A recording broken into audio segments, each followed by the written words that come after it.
Alors, avant de me mettre à raconter l'histoire de l'école François Buot, je suis obligé de dire ceci. L'histoire fait revivre les événements du passé.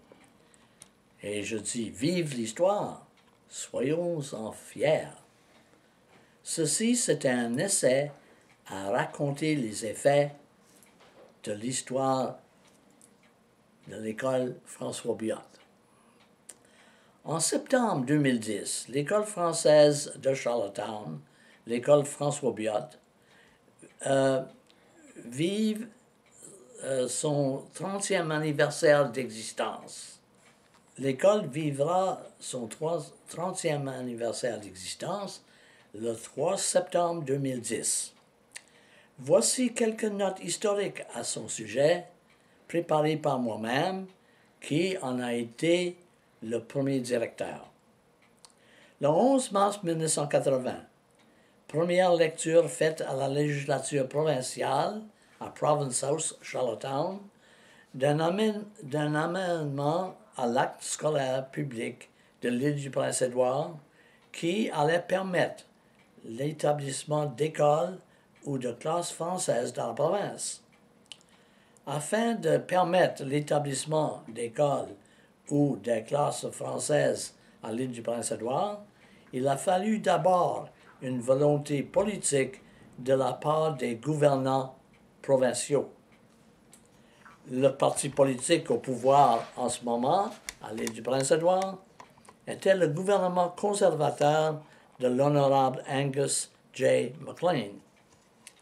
Selon une entrevue accordée à l'honorable Frederick L. Driscoll, alors ministre de l'Éducation, voici qu'il aurait dit aux journalistes de la Voix acadienne au sujet de la nouvelle école. Et je cite, « L'école pourrait servir à tout étudiant de langue maternelle française de l'unité 3 qui veut poursuivre son éducation en français. » Fin de la citation. La communauté francophone de la région de la capitale était initialement sceptique face à l'ouverture d'une école de langue française. Cela explique le nombre restreint d'inscriptions à l'entrée des classes en septembre 1980. La population en général se demandait si l'école allait devenir une réalité et si elle allait avoir un lendemain et un avenir. Malgré le pessimisme, le scepticisme, la réticence et l'incertitude vis-à-vis sa viabilité, l'école existe. Elle a survécu, elle progresse et elle continue à grandir. Le 25 mai 1980, le Conseil scolaire régional de l'Unité 3 annonce officiellement l'ouverture d'une école de langue française à Charlottetown pour le mois de septembre 1980. Elle portera le nom École française de l'Unité 3. L'école est située dans les locaux appartenant et faisant partie de l'église Spring Park United sur la promenade Kirkwood à Charlottetown. Du mois de septembre au mois de décembre 1980, le nombre d'inscriptions à l'école est monté à 11 étudiants. Cette nouvelle institution de langue française allait faire étape historique pour la région de la capitale insulaire à l'époque de l'arrivée des fonctionnaires francophones au ministère des Affaires des anciens combattants, récemment transféré de la ville capitale nationale, Ottawa, vers la ville capitale insulaire, Charlottetown. Ce très beau local, où on a vu naître la noble institution de langue française, lui a servi d'abri jusqu'en l'automne 1991, lorsque l'école est devenue partie intégrante du carrefour de l'île Saint-Jean. Bien que la construction du carrefour de l'île Saint-Jean n'était pas encore totalement achevée, la section scolaire de l'immeuble était fonctionnellement habitable à toute fin pratique. Ainsi, l'école a pu fonctionner dès l'automne 1991, en attendant la finition des travaux de construction du carrefour. La pierre angulaire du bâtiment fut posée le 14 mai 1992. La partie école fut bâtie pour accommoder 150 inscriptions. Les personnes intéressées dans l'éducation de l'école française de la grande région de Charlottetown et Rustico, à cette époque, disaient que des espaces manqueraient dans l'immeuble sous très peu. Ces gens avaient raison de rêver plus gros, car en l'année 2005-2006, l'école avait enregistré en total 205 élèves de la première année à la 12e. L'année suivante, l'école s'attendait à recevoir 230 sous sa dépendance. Au début de l'établissement de cette institution, en maintes fois, on disait aux autorités provinciales, et je cite, « Bâtissez-nous un immeuble et vous verrez les enfants s'inscrire. » Fin de la citation. On semblait toujours nous le répéter que l'école ne verrait jamais plus que 75 étudiants. Lorsque Francis Blanchard a quitté l'école au mois de juin 1985, après un séjour de 4 ans à la direction de l'institution, les inscriptions avaient grimpé à 45 pour l'entrée des classes à l'automne. Depuis cette date, le nombre d'élèves a toujours graduellement augmenté. Le 3 septembre 1980, l'ouverture des classes avec Mademoiselle Roxane Parent, originaire de la ville de Hull, Québec, comme première enseignante à l'école. Elle fut choisie dans un bassin de 10 candidats les plus prometteurs parmi les 97 applications reçues d'ici et là par le conseil scolaire. Les entrevues ont eu lieu à l'hôtel Hyatt Regency à Montréal, Québec.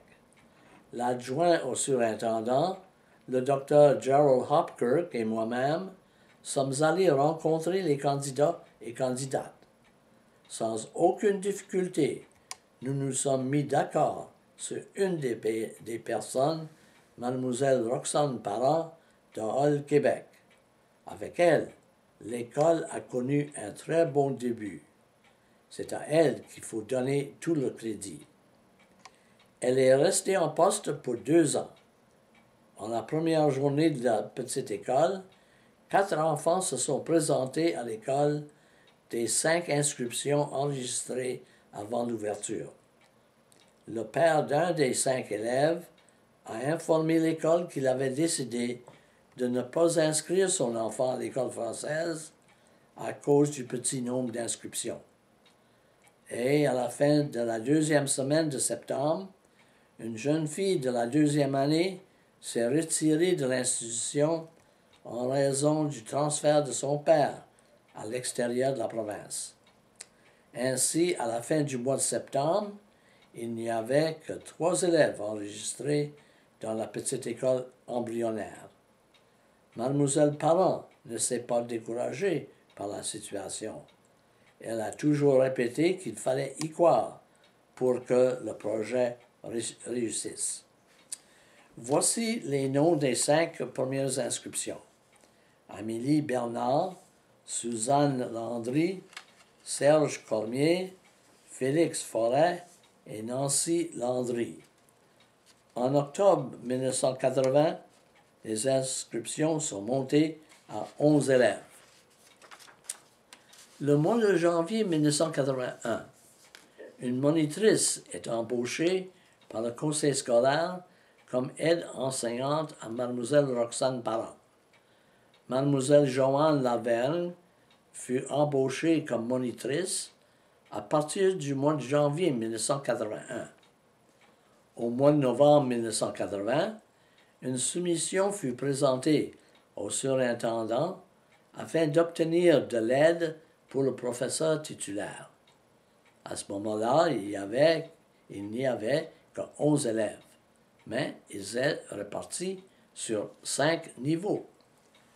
Selon la politique gouvernant l'embauche des professeurs pour la nouvelle école, la cote professeur-élève fut établie comme suit par le ministère de l'Éducation. Un professeur pour les 15 premiers élèves, 2 professeurs pour les élèves de 16 à 30 et 3 professeurs pour les élèves de 31 à 45, etc.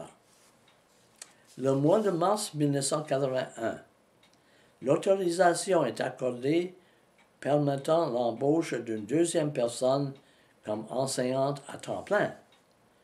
Tôt dans la nouvelle année 1981, il semblait assez certain que l'école allait atteindre le nombre requis pour embaucher une deuxième personne à temps plein dans l'enseignement. Finalement, l'autorisation fut donnée permettant l'embauche d'un enseignant ou d'une enseignante après le congé du mois de mars 1981. Il a fallu ensuite annoncer le poste dans les journaux et Mademoiselle Cécile Paulin de la MEC, Nouveau-Brunswick, en est devenue la récipiendaire. Et pour ajouter au bon fonctionnement